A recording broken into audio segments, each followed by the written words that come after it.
here at Troopers Hill Nature Reserve, it's a fantastic reserve, snugly fitting sort of in onto the edge of sort of Kingswood and St George and St Anne's on the other side of the river.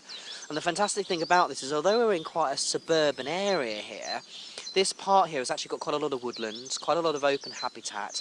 And what's very special about this reserve is that you've got a little bit of heathland, which is really, really rare in Bristol. It's about the only bit of heathland, which consists of sort of heather plants and gorse plants and things like that.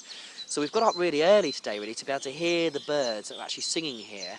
And it's only when you get up really early that you hear how many birds there actually are singing and breeding in this particular area.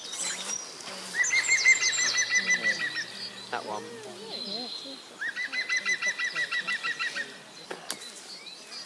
So I was just talking about the fact that you've got these different habitats. So you've got this kind of heathland here, and this is very rare habitat. You normally don't find this until you get down into Dorset, but you guys manage it, don't you? So it's maintained. Heathland is a totally man-made habitat, but it's become very important for lots of rare birds in the UK. It's a habitat that you find more naturally in other parts of the world, like in Spain, for example.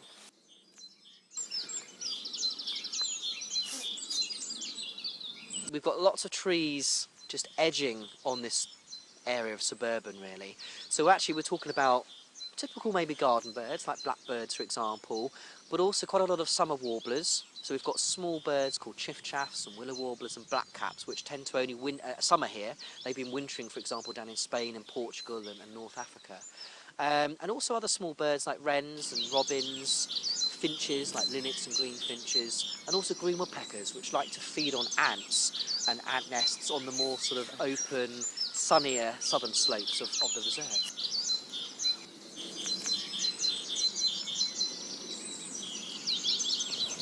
Up in this tree is a magpie's nest, this big domed nest. And the reason I call it domed is because magpies put a roof on top of their nests.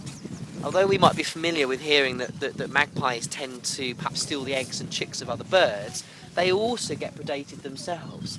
So they put a roof on top of their nest to stop their own eggs and babies getting eaten by crows. Getting involved in dawn choruses like this is really important, one for the soul, and there's a lot of evidence showing that just getting out and enjoying bird life and listening to birds is really good for you, but also it's a fantastic way of people being able to identify birds for themselves when they get back home. And there's a lot of kind of opportunities now for people to actually record birds they see in their garden, record birds that might be breeding in their garden, for example. And so not only does it have the health benefits and the immediate benefits, it hopefully means that when people go home, they might then have a go at doing some bird recording or bird listening themselves.